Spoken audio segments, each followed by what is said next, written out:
And come listen to this next segment, because Election Day is 1 week from today, but voters have already started heading to the polls in record numbers, as we've been talking about. There's a lot at stake in what's being described as one of the most important elections in our country's history.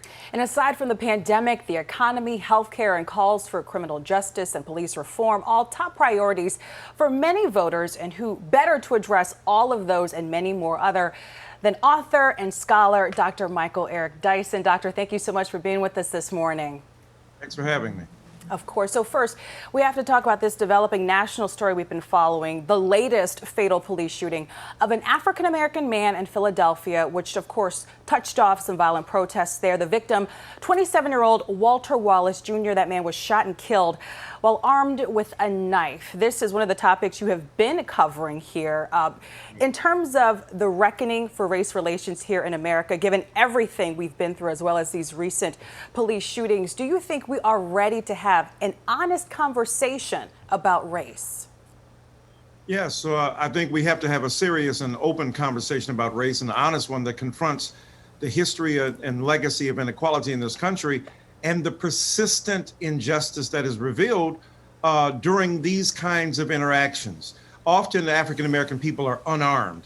In this case, this young man was armed, but certainly not, and dangerous in a certain degree, but not to the degree that he had to be shot as he was at such a distance by these cops.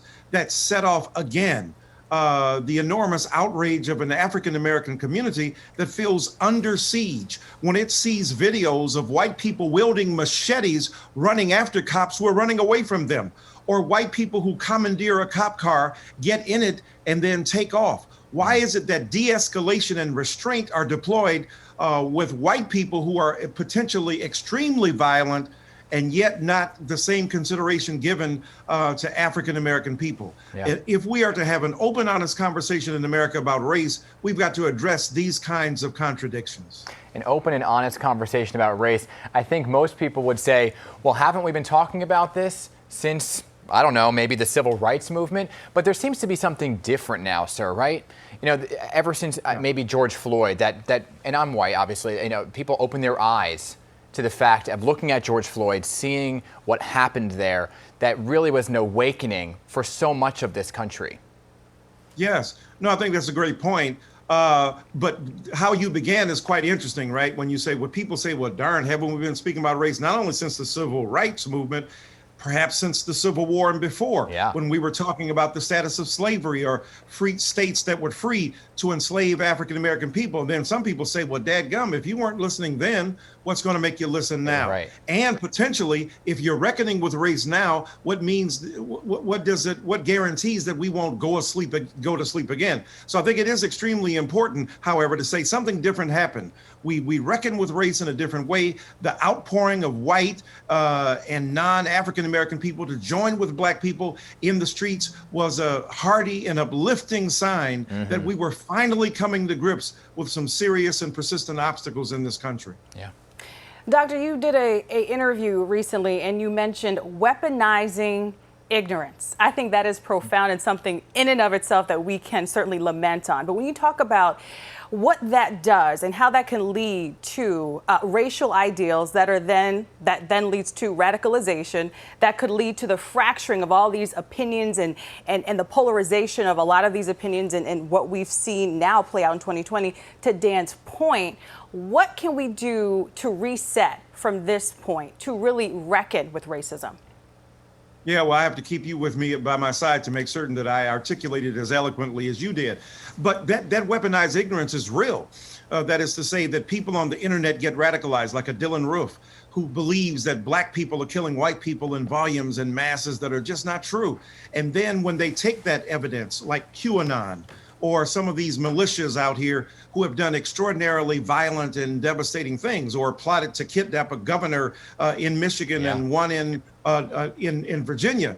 So that weaponized ignorance is lethal, and what we have to do is to combat it. We have to have not a person in the White House who is exacerbating tensions, not people in political office who are exacerbating tensions and widening the divide between us, but those who seek to overcome it and make sure that we understand that we have much more in common together than we do apart, but we have to feed ourselves with serious knowledge, not with ignorance. When you look at some of the things that need to be dismantled, maybe rebuilt in order to attain some of the things you were just discussing, would you say maybe relooking at police departments within the country? Oh, absolutely. I mean, all of this discourse about, defunding the police or reassigning its value. Look, beyond the inflammatory rhetoric that some people would fling, the bottom line is that police departments are public safety arenas. Let's make sure that public safety occurs and that we have serious attention paid to those who are mentally unwell. Why is a cop responding to that situation and not other members of public safety who address it, who have much more, information and much more experience? My goodness, I could talk to you all day. We're almost out of time here, but we're waking up this morning, and I want to get your take on this with the new Supreme Court Justice, Amy Coney Barrett. Your reaction, sir, to how all of it went down, and how do you think the court will really shape the future of America? It is astonishing. It is an act of hypocrisy on the part of Mitch McConnell and his Republican cohorts, who with 10 months left denied President Barack Obama the choice of his nominee, Merrick Garland, and instead waited until I think Donald Trump could appoint Neil Gorsuch.